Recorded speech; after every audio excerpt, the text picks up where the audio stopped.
Thanks for being here. Subscribe my channel so you don't miss new stories. If your wife cheated on you and you found out. Today, we're going to hear a story with that context. Enjoy the show. When his wife paused and looked at him, John replied, "I understand." John thought that he had said, "I understand" a lot in the past few days. And he was really tired of repeating those words. He wondered how he and Diana, his wife, had even gotten to this point. They had been married for over 22 years. And had 2 wonderful children, both in college. They lived in a beautiful old house that Diana inherited from her grandmother.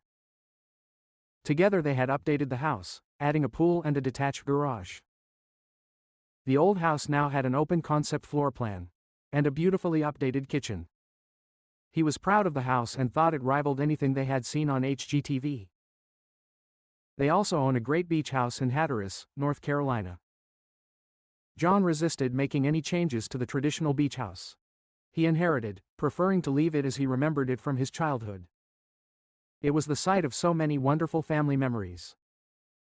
John Simon Thomas was now the senior vice president of Central Logistics. And was enjoying the fruits of many years of hard work. Diana Anderson Thomas had also done well in her career. She was a senior account manager at the securities firm, Richards & Son, where she had worked for the past 20 years. He thought they had a perfect home, almost perfect children, wonderful careers and a happy marriage until he often said, "I understand." But he knew that he didn't really understand what was happening to his life. Diana fell silent and looked at him. "You understand what I'm trying to say?" "I understand," he replied, hoping she didn't notice the mark he made on the piece of paper in front of him. He looked at the paper. 32 marks in the past 2 days, he had said. "I understand" to his wife 32 times. "It's time to end this debate," Diana said finally. "So we finally agree." Diana said, "I'm going to step outside of our marriage once to experience this." She stopped when she saw John shaking his head. John looked Diana in the eye and replied, "I will never cheat on you. And I will not agree for you to cheat on me." "I never cheated on you," Diana exclaimed. John continued, "I am ready to forgive you for the deception you have committed up to this point. But now that's all." "I've never cheated on you," Diana answered defiantly. "Yes, you cheated. At least in my opinion. And if you're honest in your thoughts, then you know it. You had lunch with him alone several times. He met you on bachelorettes a few times and turned those nights into actual dates. You corresponded with him extensively via text messages, especially on weekends." John paused and looked deep into her eyes, causing Diana to lower her head. "He now has an upscale room booked at the Jefferson Hotel and 2 seats for their Sunday brunch. His intentions are obvious. You have a bold new dress hidden in the back of your closet. A Victoria's Secret bag filled with new underwear.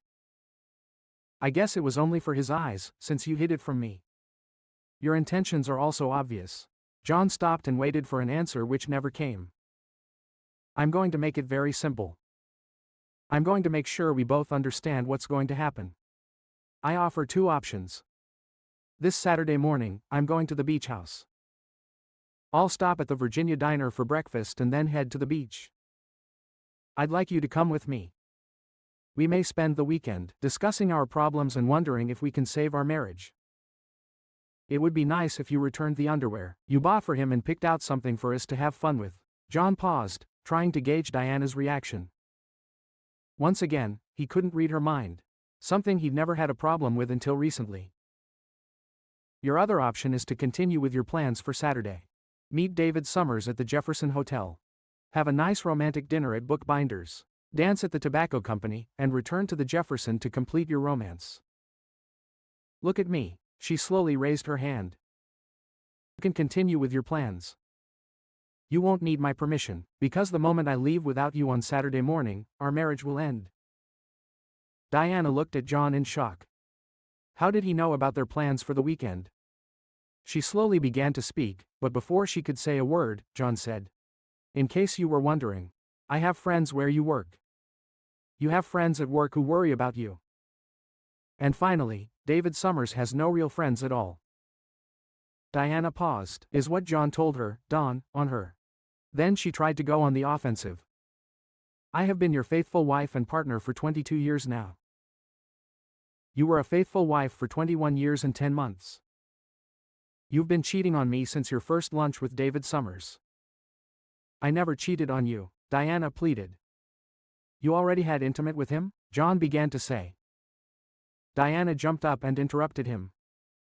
I never cheated on you, she said, her voice filled with a sadness that surprised her. John continued, I saw the betrayal in your eyes. Eyes that were always locked on mine when we made love. Eyes that now close, a face that turns away from my gaze. In bed. How many times were you with him when we made love? John laughed sadly. We've had a crowded bed for the past few months now. I won't talk about it anymore, you understand? Diana thought that everything was not going as she had planned. She tried to gain the upper hand. John, we have a wonderful marriage. I value our relationship and your love more than anything in the world. We raised 2 wonderful children together. We have great careers, and if we stay the course, we can retire early and truly enjoy life and each other. I was faithful to you and ready to be by your side, as a loving wife until the end of our days. I'll give you the rest of my days. I only need 1 day for me and 1 night for him, was John's quick response. Diana lowered her eyes and shook her head. She looked at John. I could just go behind your back. I could have lied to you, but I wanted to be open and honest with you. I thought that after all these years you would understand. John quickly responded again, I understand. And as for lying and going behind my back, that's exactly what you've been doing in recent months. You went on dates with him under the guise of a bachelorette party. You had an intimate dinner with him, holding hands and letting his hands roam over your body, which only I should have access to. And worst of all, you brought him into our bedroom, replacing me with thoughts of him. You allowed him to interfere with our time with hundreds of messages. Not to mention intimate. Diana, I know everything. And how I found out doesn't matter. What's important is that you understand what I'm talking about. You understand? Diana simply looked at him with eyes that he no longer understood. He sighed quietly, realizing that she didn't realize what she was throwing away. John stood up and left the room. He went to their bedroom, brushed his teeth, and tried to sleep, but he knew it would be difficult to sleep that night. Diana sat motionless for several minutes. Finally, she moved to the sofa, took the phone and called her friend Janice. When Janice answered, Diana said, John knows everything. He knows about David and our plans for this weekend. Janice replied, doesn't sound very good. Please tell me you're going to cancel this. Diana answered quietly, I don't know how I can. I promised David, and he spent so much money on this weekend. Janice quickly replied, you made promises to John before. If you don't remember, then I remember I was your bridesmaid. Summers can cancel everything, and it won't cost him a penny either way. That's no reason to cheat on John. I won't cheat on John, Diana repeated. Janice answered, when I talked about what George and I did. I tried to make sure you understood that I would never have done it without his permission. But besides, I told you that we chose a man together. And made sure it was someone we would never see again. I told you that we did everything right. But nevertheless, we still have problems that we are trying to solve. You decided to sleep with a colleague and are trying to justify it now. Janice begged, please forget about this plan. Stop dating David. Get on your knees and apologize to John. Diana answered softly, but I need it. I really need to experience another man one more time in my life. David is a nice guy, and women at work say he's good in bed. A good guy wouldn't sleep with a married woman, Janice said. Think about what you're risking just to become another notch on his bedpost. I won't become another notch on his bedpost. He is attentive to me, Diana said. Janice wanted to scream into the phone. Don't you understand that this is even worse? I met David at our bachelorette party. He's a nice man, but he's nowhere near what John is. You must understand this, right? I understand, Diana whispered. Janice pleaded, please think long and carefully about your decision. This will affect all the people you love for the rest of your life. Diana said quietly. I thought you would understand. I thought that you, more than anyone else, would understand why I need to do this. Janice tried to reach her friend again. Diana, the problem is not that I don't understand. The problem isn't that John doesn't understand. The problem isn't that your kids or your parents or your friends won't understand. The problem is that you don't understand. I beg you not to do this. Diana answered in a decisive voice. Well, John knows what I've been doing up to this point, and he didn't stop me. He won't like it, but he'll let me do it. He will understand how important this is to me. Now I need to get some sleep.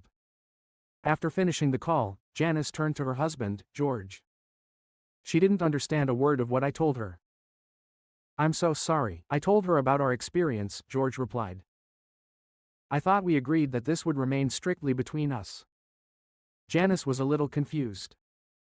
I needed to talk to someone about the problems we were having. I never thought that this would give her any ideas. George hugged Janice and said, I know and I'm not angry. I must admit, I also talked to John about our problems. Janice lowered her head in obvious embarrassment. You told John? I can imagine how he reacted. Did he suggest throwing me to the curb or branding me on my forehead? I thought you knew John better. He asked me a series of questions. My answers to these questions got me thinking about us. After I finished answering his questions, he told me you two got into this together. You made this decision together. It turned out to be a big mistake, but you two did it together, and only you two can correct this mistake. As long as we continue to be together, work on our relationship together, everything will be fine. He made me realize that we were in this together, and we were both trying to solve our problems. This may be the reason why we are still married, George explained. Janice began to cry.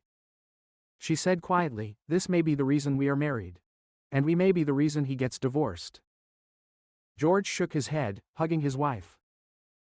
Don't blame yourself if they break up. John's right. If they don't get through this together, they don't stand a chance. Diana slipped into bed and realized that John was awake. He turned his back to her and they both moved to opposite ends of the bed. They were separated by 2 feet, but the distance seemed to be measured in miles. They got up with their alarm clock and went about their morning routine, without saying a single word to each other. After Diana left for work, John relaxed for a moment, and checked the list in his hands. Today and Monday, he took time off from work. John walked through every room in the house, photographing each room and its contents. He cataloged the contents of each room and noted the items he wanted to keep. He copied all their wedding and family photos from the cloud onto a flash drive. He left their wedding album on the coffee table, not daring to open it. The apartments he looked at were nice, but he knew he would miss this house. He would keep all the wonderful memories, but he would miss being here. He would miss the woman he couldn't stop loving, and the life they built here together. John went to meet Sandra Lewis, who came highly recommended to him. The settlement she offered was very simple and straightforward. Diana would get the house in her retirement plan. John would keep the beach house in his pension plan. He would pay off her car and all her credit cards. A portion of their investment accounts would be set aside, for college tuition, and $10,000 for each child, as an endowment fund. Then they would split the remaining funds 50-50. John looked up at the settlement offer and simply nodded his head. Sandra said, we can submit the papers on Wednesday morning. John nodded again, stood up, shook her hand, and left the office. Sandra Lewis realized that her client had said very few words to her since he hired her for his divorce. All their communication was carried out via email. She sensed sadness and resignation in him. She sometimes wondered why she chose family law as her specialty. John headed to the bank. He opened a separate account, transferring half of the old account to his new one. He emailed the direct deposit change form to his company's HR department. Later, at home, he would change his payments to his new bank account. He then went to their investment banker. He confirmed that both of their signatures would be required for all invoices and transfers. John informed him that his lawyer, Sandra Lewis, would seize the accounts the day after Diana was served. John was disgusted by the expression of pity and concern on the faces of his longtime advisors. He realized that they were just the first of many of their acquaintances who would have the same expression on their faces when the news came out. The thought of having to tell his children about the divorce almost made him sick. Diana tried to avoid David Summers at work as much as possible. At lunchtime, they met at Maria's Cafe, a small restaurant that he liked to call their place. She was quiet and refused to hold his hand. John knew about their every move. She could not shake the feeling she had all day that they were being watched. David Summers paid no attention to Diana's mood. "I'm excited about this weekend. Hotel check-in is at 3 p.m. Do you think we could meet a little earlier than planned? Maybe we could have a little fun in the room before we go out to dinner," he said. "I don't think so," was Diana's restrained answer. Back in the office, Diana tried to do something but kept looking around the office. She realized that at least one, and possibly more of her colleagues were acting as spies for John. After a couple of fruitless hours, she closed up for the day and left the office. Walking down the hallway, Diana greeted two new interns in her department. She stopped and looked back at the interns. She couldn't help but notice the distinctive Central Logistics logo on the hoodie one of them was wearing. John completed all the tasks on his list. It was 2 p.m., and he realized he hadn't eaten all day, so he decided to grab a snack.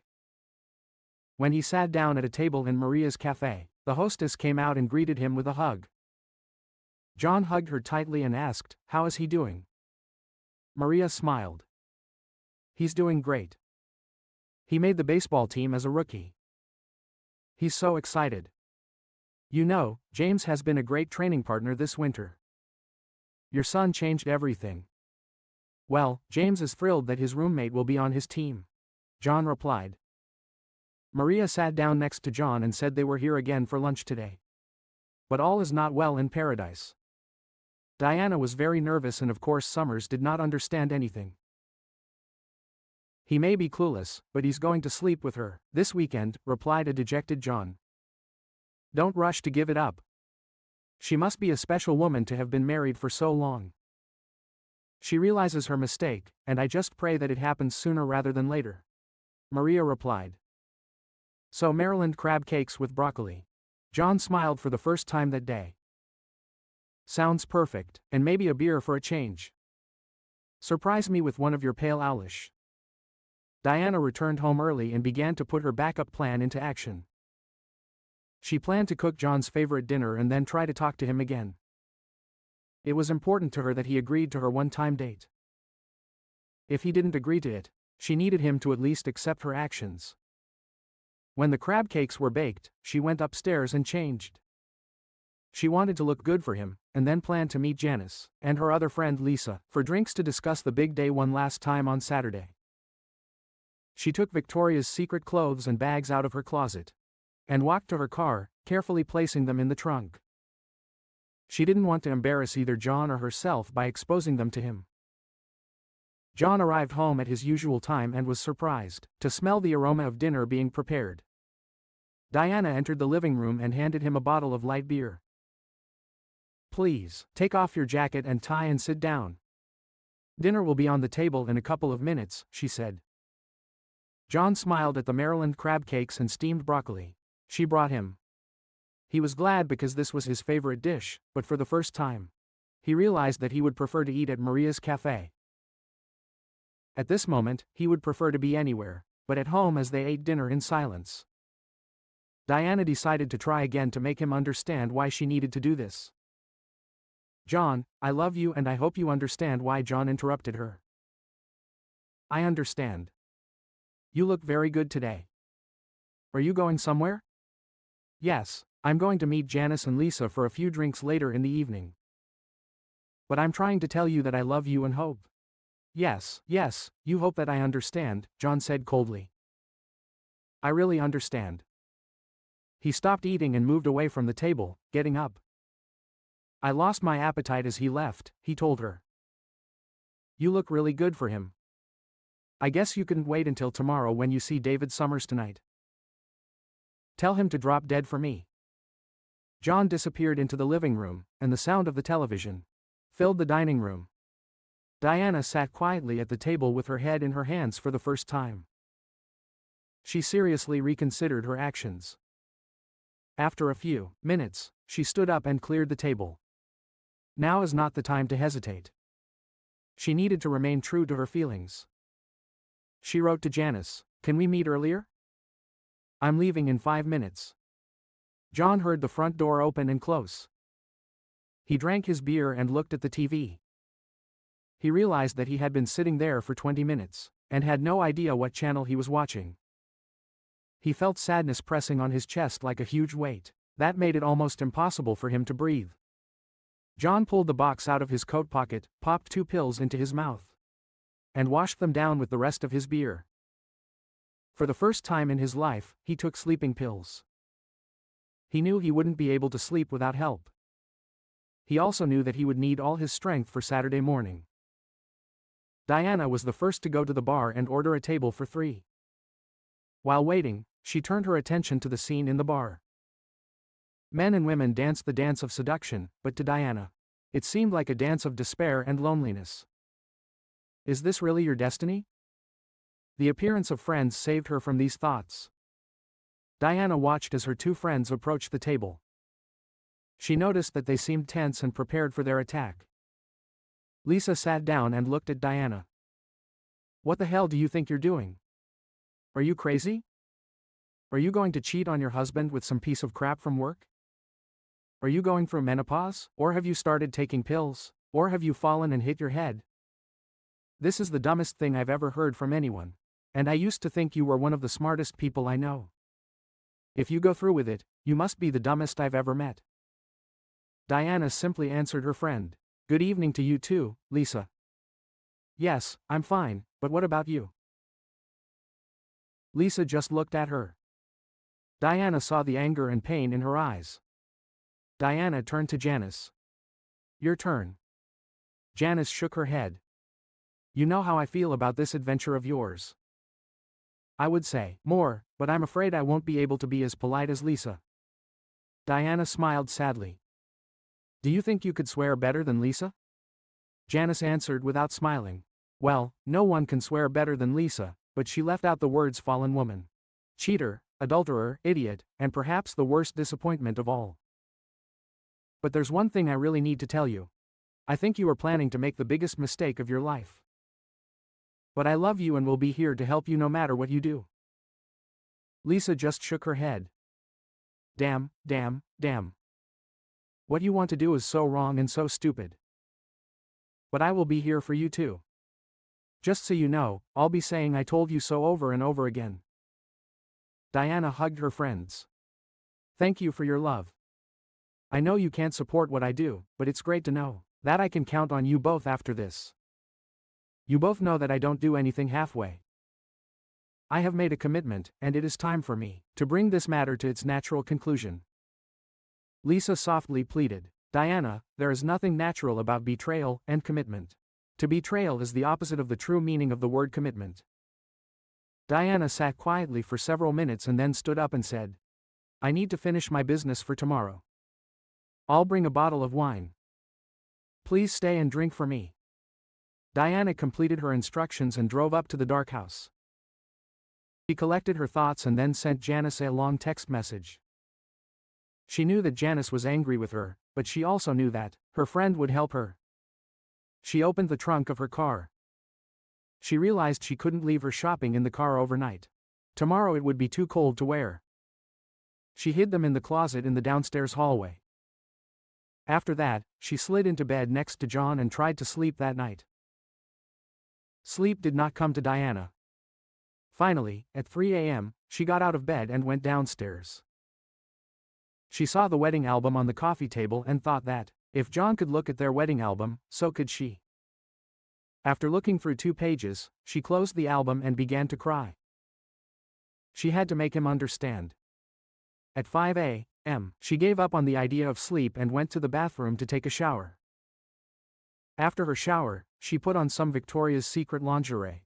and then opened her clothes bag and put on the pretty item that was in it. She pulled out the suitcase she had packed earlier and carried it to the car. She then placed the Victoria's Secret bag next to her suitcase. She walked into the kitchen and wrote a short note to John. She chuckled to herself. She was leaving him a letter from Dear John. She placed the note on the coffee maker, turned off the light, and walked to the car, determined to finish what she started. John woke up and looked at the alarm clock. It was 6:15, and when he turned around, he realized that he was sleeping alone. The thought occurred to him that she had not waited for this evening. He pushed her towards David Summers. He imagined that she was lying in David's summer bed. And this picture struck him to the core. For the first time, he overestimated himself. Should he have just let her have one night to test another man? She promised to belong only to him, after that one night. Did he really lose his life's happiness because of his ego and pride? Reflecting on his plight, John realized that he would never be able to love her again if she went to David Summers. He could live with her, putting her children first, because that's what a mother should do, but he could never live with her, putting another man before her husband. Over the course of 22 years, they both earned each other's respect and loyalty. She expected nothing less. He wouldn't accept anything less. He hoped she was home. Maybe she was sleeping in one of the other bedrooms. John checked all the bedrooms and found no sign of her returning home that night. Entering the kitchen, he saw a note on the coffee maker. He opened the letter and read the short note. "Please understand," was all she wrote. John fell back into one of the kitchen chairs and began to cry. He was afraid of this, but deep down in his soul, he still expected that she would stay, forget this crazy idea, and remain his wife. Having prepared the coffee, he went upstairs. He quickly showered and dressed, then filled a duffel bag with some clothes and went downstairs. John filled his thermos with coffee and headed to the front door, taking one last long look at the house that was his home. He turned off the light and closed the door. The cold morning air hit his face as he walked down the steps. He had forgotten to start the car, but he thought the cold would help him wake up and perhaps snap him out of whatever daze he was feeling. As he walked to his car, he realized that the engine was running. He opened the back door, and as he was putting his bag inside, he saw a suitcase and a Victoria's Secret bag in the back seat. In the passenger seat, he saw Diana sleeping in the car. He quietly closed the back door and paused, reaching for the door handle. He cried tears of joy at the sight of his wife. His love. Now he knew they had a chance. John took a deep breath and opened the car door as he got into the car. Diana stared and looked at John. "Good morning," she whispered quietly, rubbing her eyes. "Morning," John replied after a short pause. He asked, "How long have you been here?" Diana looked at her watch and replied, "About 2 hours. I couldn't sleep and then I was worried that you would leave without me, so I decided to wait in the car. I gassed up the car and bought us a dozen Krispy Kreme donuts for the road." John opened the box of donuts and said, "There are only 7 donuts here." Diana finally woke up and answered, "There were a dozen between us, and I've already eaten my share." Smiling, John grabbed one of the donuts and let it melt in his mouth. "This will tide me over until we have breakfast at Virginia's diner." "What do you think of their country, ham and cookies and cream?" Diana shook her head. "I'm not dressed to build a Virginia's diner." John was confused. "Diana, there is no dress code at the Virginia diner. You can wear whatever you want there." Diana smiled. "I know that you can wear almost anything, but you can't not wear almost anything." After she finished speaking, she opened her coat to show John a purple lingerie set. "Well, it's almost nothing," John agreed. "Is the coat new?" Diana replied, "Yes. I exchanged my dress for this magnificent coat. In case you didn't check out the Victoria's Secret bag, I returned those other lingerie items and bought these items especially for you." Diana put her hand on his chin and lifted his head, so that he looked into her eyes. "This outfit and the body underneath are meant for your eyes and your eyes only.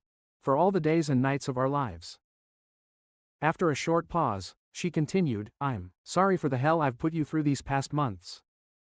You were right about almost everything. There were only two things you were wrong about. Last night I got dressed for you and no one else.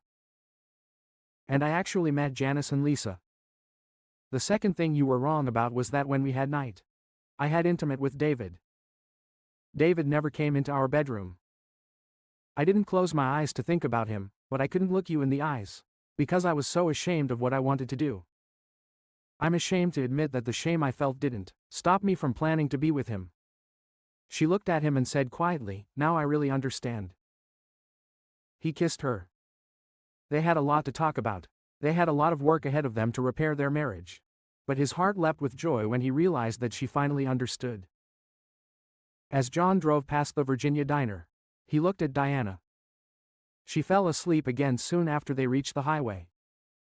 He remembered everything he did on Friday. They had a lot to talk about, and he knew that any honest conversation had to include his confession. John, remember that evening 7 years ago?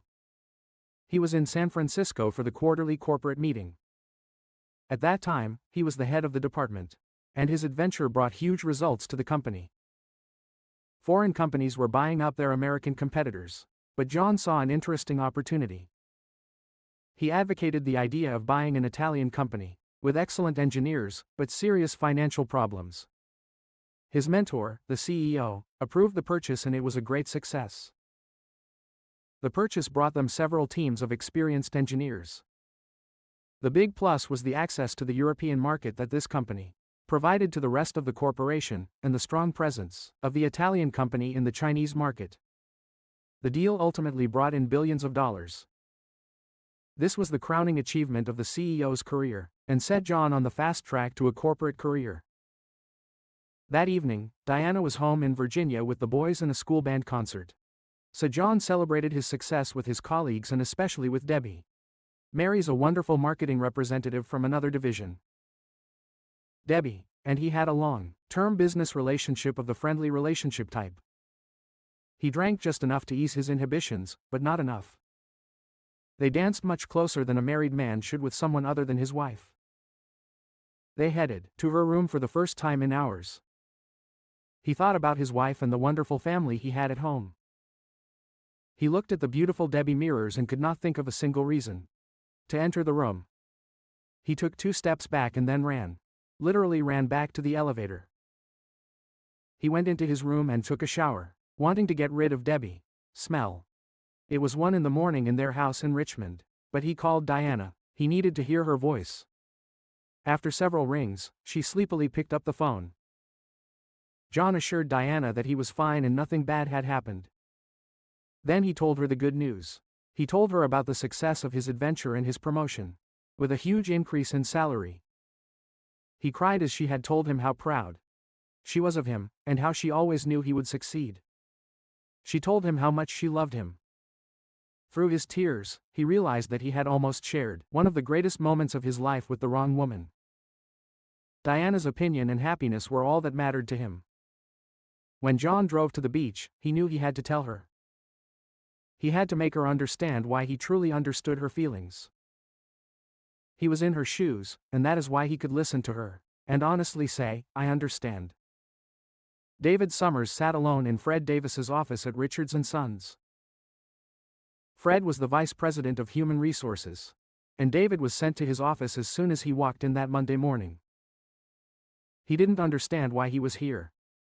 Okay, he'd recently missed a couple of deadlines in his pursuit of Diana, but he felt like he could catch up quickly. The meeting confused his plans for this morning. He needed to talk to Diana about what happened over the weekend. Not only did she set him up, but she also sent 2 of her friends, Janice and Lisa, to tell him about it. David remembered how afraid he was of this woman, Lisa. His father served in the Navy for 25 years. But he couldn't hold a candle to the way this woman could swear. She embarrassed him, right there in the lobby of the Jefferson Hotel. He recalled that even the hotel security seemed afraid to interfere. As he turned to return to his seat, he froze when he saw the photograph on Fred Davis's desk. It was a family portrait of Fred, his 3 sons, and his smiling wife. Now he knew the name of the woman who had scolded him so thoroughly, Lisa Davis. Now he understood why he was here. What would you do in this situation our protagonist finds himself in? Would you do the same thing he did? Write your opinion in the comments. See you in the next video.